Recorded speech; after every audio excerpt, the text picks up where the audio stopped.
कि केवल युवाओं का जो समस्या है, उस युवा की समस्या के लिए हम आवाज़ बन के आ रहे हैं। और कोडरमा में जो अभी बेरोजगारी का आलम व्यू है कि यहाँ के 40% जो हैं वैसे युवा जो बाहर जाकर के अन्य राज्यों में जाकर के काम कर रहे हैं, तो उनके लिए जो है मेरा पहले प्राथमिकता होती है कि मेरे सालों की तपस्या पे एक बूंद छींट पेपर लीक का लग जाता है। क्या करूं मैं अपने संघर्षों का, मुझको ये समझ में नहीं आता है। सत्ता में बैठी सरकार ने तोड़ी सबकी आस है, आज घर बच्चे बैठे निराश है। ये चीज जो है, ये पीड़ा है। केवल ये मेरी पीड़ा नहीं है, ये पूरे युवा समाज की पीड़ा है। और ये युवा जो है उनके लिए कोई आवाज नहीं उठाना चाहता है। कोई आवाज उठाता है तो उसको दबा दिया जाता है। मैं जो है इन सभी मुद्दों को लेकर के काम करूँगा। ये जो मुद्दा होगा युवाओं का, वो नियोजन का होगा, या फिर प्राइवेट संस्थान में हो या फिर सरकारी या फिर गैर सरकारी, जिस भी संस्थान में हो, लेकिन उन लोगों को रोजगार चाहिए। तो रोजगार के लिए मैं जो है अपने तरफ से एक पहल कर रहा हूँ कि बड़ी बड़ी इको फ्रेंडली कंपनियां जो होती है, जिससे गैस वगैरह कुछ ना निकले, अपने वातावरण को किसी भी प्रकार का नुकसान ना हो, और उस कंपनी को कोडरमा में स्थापित कराकर युवाओं को रोजगार मुहैया कराने का मैं काम करने का। बिल्कुल JBKSF टाइगर जयराम दा जो है, मैं उनको काफ़ी अपना रोल मॉडल भी मानता हूँ कि वो जो है समाज में एक ऐसा चेहरा बन के आए जहाँ पे युवाओं के लिए कोई आवाज़ उठाने वाला नहीं था। पहला फेस उनका रहा झारखंड में कि वो युवाओं का चेहरा बन करके आए, ठीक है। तो उनके लिए मैं कहूँगा कि पॉजिटिव। जोहार। लोकसभा चुनाव गुजरने के बाद अब झारखंड में विधानसभा चुनाव की सुगबुगाहट शुरू हो चुकी है। तमाम पार्टियां हो या जो चुनाव लड़ना चाह रहे हैं, वो अपनी चुनाव तैयारी शुरू कर चुके हैं। लगातार पब्लिक से मिलना जुलना शुरू हो चुका है। अभी हम लोग एक युवा प्रत्याशी के साथ हैं जो कोडरमा विधानसभा से चुनाव लड़ना चाहते हैं और वो युवाओं के मुद्दे उठाना चाहते हैं। तो हमारे साथ जुड़ चुके हैं रौनक जी। रौनक जी से बात करेंगे और जानेंगे किन मुद्दे के साथ वो विधानसभा चुनाव लड़ने चाहते हैं, आखिर क्या वजह रही कि वो चुनाव लड़ना चाहते हैं। तो हमारे साथ रौनक जी है। रौनक जी को सबसे पहले द न्यूज खजाना में स्वागत है। जी नमस्कार। मैं रौनक कुमार यादव, कोडरमा विधानसभा से, और मैं लॉ ग्रेजुएट हूँ। बेसिकली मैं लॉ ग्रेजुएट हूँ और पिछले कई वर्षों से मैं महिला विकास समिति के साथ में जिला समन्वयक के पद पर उनके साथ में काम कर रहा हूँ। ऐसे पिछड़े वर्गों का मैं सहयोग कर रहा हूँ, जहाँ पे सरकारी रूप से जो है सरकार जो मौजूदा सरकार है, उनके द्वारा उन सबों को सुविधाएं नहीं मुहैया कराई जा रही है। तो उन सब के लिए मदद कर रहे हैं, कानूनी मदद भी कर रहे हैं, और बच्चों को जो शिक्षा नहीं मिल पा रहा है, वैसे जा करके हम लोग जो है इंडिविजुअली जो है हम लोग उसको शिक्षा भी प्रदान करने का काम कर रहे हैं। आपने कोडरमा विधानसभा से चुनाव लड़ने की घोषणा की है, इच्छा जता रहे हैं कि हम भी चुनाव लड़ें, चाहे निर्दलीय हो या अगर कोई पार्टी से भी टिकट मिल जाए तो वो भी चर्चा है। तो क्या मुद्दे हैं आपके कोडरमा विधानसभा के लिए, क्या सोचे हैं इसके बारे में? मुद्दा मेरा बिल्कुल स्पष्ट है कि केवल युवाओं का जो समस्या है, उस युवा की समस्या के लिए हम आवाज बन के आ रहे हैं। और कोडरमा में जो अभी बेरोजगारी का आलम व्यू है कि यहाँ के 40% जो हैं वैसे युवा जो बाहर जाकर के अन्य राज्यों में जाकर के काम कर रहे हैं, तो उनके लिए जो है मेरा पहले प्राथमिकता होगा। उसके बाद भी कई चीजें हैं, जैसे कि हम लोग शिक्षा को अगर लेते हैं तो शिक्षा को एक दुरुस्त करना, शिक्षा को दुरुस्त करना, उसके साथ में कौशल को जोड़ना, ठीक है। तो ये सब चीजों पे काम किया जाएगा। चिकित्सा जो अभी देख रहे हैं कि कोडरमा का हालात जो है बदतर है, स्वास्थ्य को लेकर के कोई बढ़िया उचित व्यवस्था नहीं है, तो उसको लेकर के जो है हम उसमें बहुत सारे नए पहल को जोड़ने जा रहे हैं। आखिर क्या वजह रही कि आपने चुनाव लड़ने का सोचा है? इससे पहले कोई राजनीतिक पार्टी में उस तरह का एक्टिविटी भी नहीं था आपका, लेकिन आप चुनाव लड़ना चाह रहे हैं, आखिर वजह क्या रही? वजह मेरा जो है स्पष्ट है। युवा की आवाज कोई नहीं बनना चाहता है आज के समय में। पिछले कई वर्षों से जो आप राजनीतिक का वो स्तर देख रहे होंगे, जहाँ पे युवाओं के साथ में किसी भी प्रकार का जो है ना, लोगों को सुविधा मुहैया नहीं कराया गया, निरंतर पेपर लीक होता है। तो हम जो है अपनी कविता में एक लाइन लिखते हैं कि मेरे सालों की तपस्या पे एक बूंद छींट पेपर लीक का लग जाता है। क्या करूं मैं अपने संघर्षों का, मुझको ये समझ में नहीं आता है। सत्ता में बैठी सरकार ने तोड़ी सबकी आस है, आज घर बच्चे बैठे निराश है। तो ये चीज जो है, ये पीड़ा है आपकी। केवल ये मेरी पीड़ा नहीं है, ये पूरे युवा समाज की पीड़ा है। और ये युवा जो है उनके लिए कोई आवाज नहीं उठाना चाहता है, कोई आवाज उठाता है तो उसको दबा दिया जाता है। मैं जो है इन सभी मुद्दों को लेकर के काम करूंगा। युवाओं के लिए जो है कोडरमा में एक इको फ्रेंडली कंपनी को लाने की बात करता हूं। मेरा ही अगला सवाल यही था कि आप एक युवा हैं, कोडरमा विधानसभा में भी लगभग अधिकतर युवा बेरोजगारी समस्या से जूझ रहे हैं, तो आप क्या सोच रहे हैं कि कोडरमा के युवाओं के क्या मुद्दे होंगे यहाँ के? बेसिकली जो मुद्दा होगा युवाओं का वो नियोजन का होगा, या फिर प्राइवेट संस्थान में हो या फिर सरकारी या फिर गैर सरकारी, जिस भी संस्थान में हो, लेकिन उन लोगों को रोजगार चाहिए। तो रोजगार के लिए मैं जो है अपने तरफ से एक पहल कर रहा हूँ कि बड़ी बड़ी इको फ्रेंडली कंपनियां जो होती है, जिससे गैस वगैरह कुछ ना निकले, अपने वातावरण को किसी भी प्रकार का नुकसान ना हो, और उस कंपनी को कोडरमा में स्थापित कराकर युवाओं को रोजगार मुहैया कराने का मैं काम करने जा रहा हूँ। मेनली देखा जाता है कोडरमा, गिरिडीह और ये हजारीबाग का इलाका, पलायन का इलाका है, उसमें कोडरमा भी आता है। आप खासतौर पर त्योहारों के टाइम में देखेंगे, दिवाली हो, ईद हो, छठ हो, तो कोडरमा रेलवे स्टेशन में वो आलम आपको नजर आ जाएगा कि पलायन की क्या समस्या है। लोग ट्रेनों में भर भर के आते हैं, तो इस पलायन की समस्या को कैसे दूर करेंगे आप? इसके बारे में और क्या सोचते हैं आप? इसके बारे में बहुत सारी चीजें मैं सोचता हूँ, लगातार जो है मैं रिसर्च में लगा रहता हूँ। जैसे कि मैंने बताया कि मैं लॉ ग्रेजुएट हूँ, तो मुझे पता है कि एक जो सटीक इंफॉर्मेशन होती है उसको कैसे निकाला जाता है।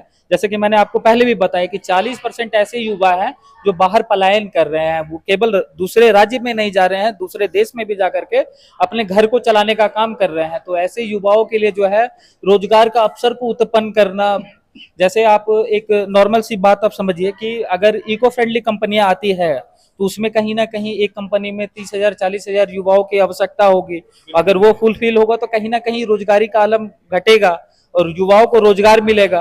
अगर ये पिछले सरकारों के द्वारा सोचा जाता तो आज जो है ये 40% की जो आबादी है जो बाहर जाकर के अपना भरण पोषण करने का तैयारी कर रही है, तो ये चीज नहीं होता।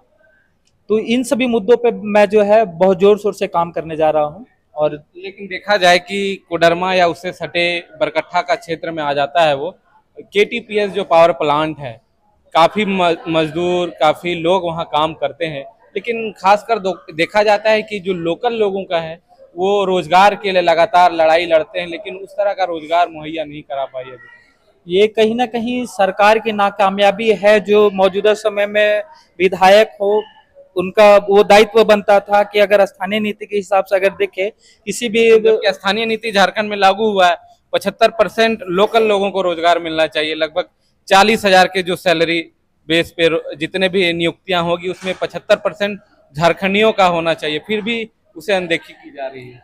तो कहीं ना कहीं मैं उसी बात को बोल रहा था कि कहीं ना कहीं ये विधायक और सांसद जैसे ओहदे पे जो लोग बैठे हैं उनका ये कमी है कि उस चीजों को नहीं समझ पा रहे हैं, युवाओं को उस जगह पे जो है नियोजित नहीं करवा पा रहे हैं। तो कहीं ना कहीं ये बहुत बड़ा तकलीफ है युवाओं को, और यही सब कारण रहा है कि युवा जो है यहाँ से पलायन कर रहे हैं। बिल्कुल, कोडरमा एक अभ्रक नगरी के तौर पर जाना जाता था पहले, लेकिन अब जिस तरह अभ्रक, पत्थर उद्योग दिन ब दिन, और एक ब्लू स्टोन का भी उद्योग था, लेकिन अब धीरे धीरे खत्म होता जा रहा है, जिससे कई लोग बेरोजगार हो जा रहे हैं। इस पर क्या कहेंगे? क्या यहाँ के जो स्थानीय विधायक है, सांसद है, इन मुद्दों पर संसद में या विधानसभा में इसके लिए लड़ाई लड़ रहे हैं या नहीं लड़ रहे हैं? क्या सोचते हैं इस पर? देखिए, जहां तक मुझे पता है इसका एग्जैक्ट डाटा जो है लगभग 1 लाख परिवार जो है वो इस उद्योग से जुड़े हुए हैं, और इस उद्योग के बंद होने से 1 लाख परिवार जो है आज भूख की स्थिति में है। उनको भरपेट खाना मुहैया नहीं हो पा रहा है। केवल 5 किलो अनाज देने मात्र से अगर सब समस्या का समाधान हो जाता, तो अगर ऐसा होता तो ये संभव नहीं है। अगर ये आप कहते हैं कि हम 5 किलो अनाज दे रहे हैं और शिक्षा पर 18% जीएसटी लगा दे रहे हैं, तो कहाँ तक ये सार्थक है? ये भी चीज हम लोगों को देखना पड़ेगा, और युवा शक्ति को इन सभी चीजों के लिए बढ़ चढ़ करके आगे आना पड़ेगा। बिल्कुल, देख सकते हैं यहाँ पिछले 10 साल की बात करें, जो भी कोडरमा से प्रतिनिधित्व की है, एक शिक्षा मंत्री भी बनी है यहाँ से, एक केंद्रीय शिक्षा राज्य मंत्री, अब तो सदन में मंत्री है, पूरे केंद्रीय मंत्री भी बन चुकी है, तो उन लोगों का कार्यकाल आपको कैसा लगा, क्या आकलन है आपका? देखिए, इन सबों को कार्यकाल अगर देखें तो केवल हमको लगता है कि दस्तावेज पे ही सीमित रह गया। धरातल पे इनका कोई काम वैसा नजर नहीं आता है। आए दिन जो है अगर किसी भी प्रकार का काम हुआ, जैसे मान लेते हैं इस सड़क का निर्माण हुआ, तो अभी जाकर के आप देखिएगा कि पहले सड़क का निर्माण होता है, नाली का प्लानिंग बाद में होता है, और उसके बाद जो पानी का जो पाइप बिछना होता है वो सड़क को फिर से तोड़ करके होता है। काहे ऐसा होता है? वेल ऑर्गेनाइज टीम नहीं है इनके पास में, उस तरह का इन लोगों का विचारधारा नहीं है कि किन किन चीजों की सुविधाएं जो है उन ग्राम वासियों को मुहैया करानी चाहिए। इसके पीछे एक जांच समिति नहीं है। अगर जांच समिति होती तो ऐसा नहीं होता। पहले पानी का पाइप बिछता, फिर उसके ऊपर रोड का ढलाई होता, बगल में नाली होता। और आज जो है एक गांव का न्यूज देख रहे थे, तो उसमें नाम हमको एग्जैक्ट याद नहीं है, कोडरमा विधानसभा का ही है, तो उसमें जो है सड़क पे पानी भर गया है, स्विमिंग पूल बन गया है। तो ऐसे ऐसे ये हालत है, ये आलम है।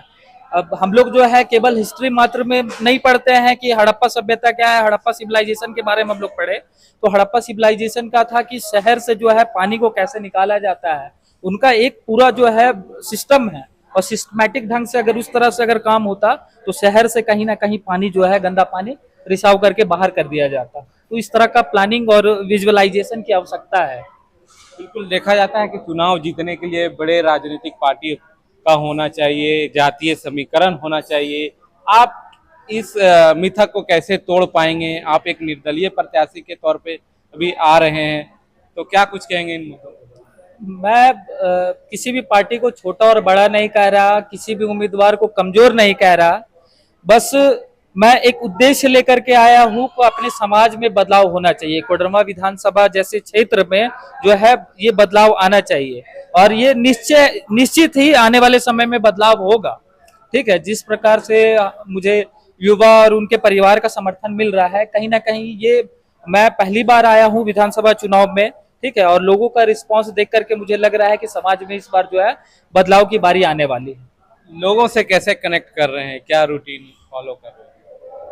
लोगों से कनेक्ट कर रहे हैं, जैसे हम सीधा उनके गांव में पहुंच रहे हैं, लोगों से मिल करके बैठ के बात कर रहे हैं, उनकी समस्या को जानने का कोशिश कर रहे हैं, मेरे तरफ से क्या समाधान हो सकता है उस समाधान को देने का प्रयास कर रहे हैं। तो ये जो है मेरा अभी डेली का दिनचर्या है, और इसी तरह से जो है लोगों के बीच हम पहुंच रहे हैं। कुछ अपने फ्रेंड सर्कल के हैं तो ग्रुप के माध्यम से उन लोगों को जानकारी देना, उन लोगों को मुहैया कराना, ताकि वो जो है गाँव में अपनी बात को रखे। और जब उन लोगों को गांव से कंफर्मेशन कॉल मिल जाता है तो उस गांव में जाकर के हम लोग मीटिंग करते हैं। एक समस्या जो युवा इस पीड़ा से अभी गुजर रहे हैं, लगातार जितने भी नियुक्तियों का एग्जाम होता है उसका पेपर लीक हो जाता है, इस पर क्या कुछ कहेंगे आप? क्या कुछ सोचते हैं, कहाँ गड़बड़ी हो जा रही है? कहीं ना कहीं ये सरकार की नाकामयाबी है कि जो है इस पेपर लीक जैसे शब्दों का अगर आज हम लोग उच्चारण सुन रहे हैं और लगातार सुन रहे हैं, आज नया बात नहीं, देश भर में पेपर लीक, पूरा देश में नीट जैसे बढ़िया परीक्षा को जो है उसका पेपर लीक हो जा रहा है। ठीक है, मुझे संदेह नहीं कि आने वाले समय में यूपीएससी जैसे परीक्षाओं का भी पेपर लीक होगा। बिहार दरोगा हो चाहे झारखंड दरोगा हो, किसी भी प्रकार का एग्जाम हो रहा है जो कंडक्ट करवाया जा रहा है सरकार के माध्यम से, उन सबों का भी पेपर लीक हो रहा है। तो इसमें मुझे शक नहीं है कि ये सरकार की ही नाकामयाबी है, और सरकार जो है इसको धुंधलाने के लिए, झूठ समझाने के लिए लोगों को जो है कहती है कि इस पे एक टीम कमेटी बनाई गई है। अगर कमेटी बनाई गई तो अभी तक काम क्यों नहीं हुआ, ये भी बात हम लोगों को देखना पड़ेगा। आपका रिजल्ट क्या है? आप कहते हैं कि एग्जाम जो लीक हो रहा है उस पे एक कमेटी बनाई गई, पकड़े जाने पर 1 करोड़ रुपए का जुर्माना है, तो कितने व्यक्तियों को अभी जो है पकड़ा गया, ये भी चीज हम लोगों को देखना होगा। और ये जो है पारदर्शिता होनी चाहिए लोगों के बीच में। ठीक है, एक झारखंड की बात करें तो एक युवाओं की नई पार्टी आई है जेबीके से, जो झारखंड के स्थानीय नीति, नियोजन नीति, खतियान की बात करती है। क्या कुछ सोचते हैं, उनका जो आइडियोलॉजी है, क्या कुछ कहेंगे आप? एक खुद युवा है और वो भी युवाओं की पार्टी है, और दावा कर रहे हैं कि 55 सीटों पे मैं चुनाव लड़ूंगा, और लोकसभा में भी रिजल्ट उसका बेहतर रहा था। बिल्कुल, जेबीके से टाइगर जयरामदा जो है मैं उनको काफी अपना रोल मॉडल भी मानता हूं कि वो जो है समाज में एक ऐसा चेहरा बन के आए जहां पे युवाओं के लिए कोई आवाज उठाने वाला नहीं था। पहला फेस उनका रहा झारखंड में कि वो युवाओं का चेहरा बन करके आए। ठीक है। तो उनके लिए मैं कहूंगा कि ये पॉजिटिव है कि अगर वो 55 नहीं 51 सीटों पे खड़े हो रहे हैं वो, तो 55 अगर बोले हैं तो ठीक है, बढ़ भी सकते हैं लेकिन कम। बिल्कुल। तो मैं उनका एकदम सहयोग करूंगा, जहां तक हो सके मैं उनका सहयोग करूंगा। ठीक है। क्या उनके पार्टी से भी टिकट लेने की कोशिश कर रहे हैं? जैसे जैसा कि मेरा वैसा भी कोई विचारधारा नहीं है। अगर मैं निर्दलीय जाता हूं तो मेरा खुद का एजेंडा होगा, इस चीज को लेकर के मैं काम करना चाहता हूं। समाज में अगर मुझे काम करने का मौका मिले तो मेरे पास अपना मुद्दा होना चाहिए कि किस मुद्दे को पहले रखा जाए, और किसी भी पार्टी में जाने का मतलब होता है कि उसके एजेंडे पे पहले काम करना। तो मैं वो नहीं चाहता हूं। मैं चाहता हूं कि केवल निर्दलीय जा करके जो भी हो सके मैं उतना करूं। कोडरमा की जनता अगर आपको मौका देती है तो क्या मुख्य काम में होंगे? कोडरमा की जनता मौका देगी तो पहला मेरा मुख्य काम होगा कि इको फ्रेंडली कंपनी को कोडरमा में स्थापना करवाना। दूसरा चीज शिक्षा, शिक्षा के साथ कौशल को जोड़ने का काम किया जाना। ठीक है। और चिकित्सा व्यवस्थाओं को जो है बेहतर करने का हमारा एक बहुत बड़ा प्रयास होगा। जितनी भी सेवाएं जो यहाँ पे अभी सदर अस्पताल कोडरमा में मुहैया कराई जा रही है, उन सभी सुविधाओं को बेहतर कर और भी सुविधाएं जोड़ने का प्रयास कर, ये सब मेरा मुख्य मुद्दा है। आप एक युवा हैं, कोडरमा की युवाओं से क्या अपील करना चाहेंगे? जिस प्रकार मैं आप लोगों के लिए संघर्ष कर रहा हूं, उस प्रकार आप लोग भी जो है मेरा सहयोग करें, और मेरा सहयोग कर करके मुझे जो है अगर आप विधायक प्रतिनिधि के तौर पे पहुंचाते हैं तो मैं समाज को एक अलग दृष्टिकोण से देखने के लिए देखने पे मैं मजबूर करूंगा कि आप जो है समाज में पहले ये हो रहा था, अब जो है इस प्रकार का यहाँ पे चलेगा। ठीक है। तो ये थे हमारे साथ रौनक जी, जो एक लॉयर भी हैं और लगातार क्षेत्रों का भ्रमण कर रहे हैं, और एक युवा प्रत्याशी के रूप में युवाओं की आवाज उठाने के लिए कोडरमा विधानसभा से अपना दावा कर रहे हैं। तो समय से पहले ही यहाँ झारखंड में विधानसभा हो जाएंगे। महाराष्ट्र, हरियाणा और झारखंड के चुनाव शायद एक ही साथ हो सकते हैं। अभी भी देख सकते हैं झारखंड में अभी भी मुख्यमंत्री का बदलाव हुआ है, फिर से हेमंत सोरेन जी शपथ लेने वाले हैं। तो अब चलिए देखते हैं 2024 के विधानसभा चुनाव में कोडरमा की जनता किसे मौका देती है। तब तक के लिए देखते रहिए द न्यूज़ खजाना।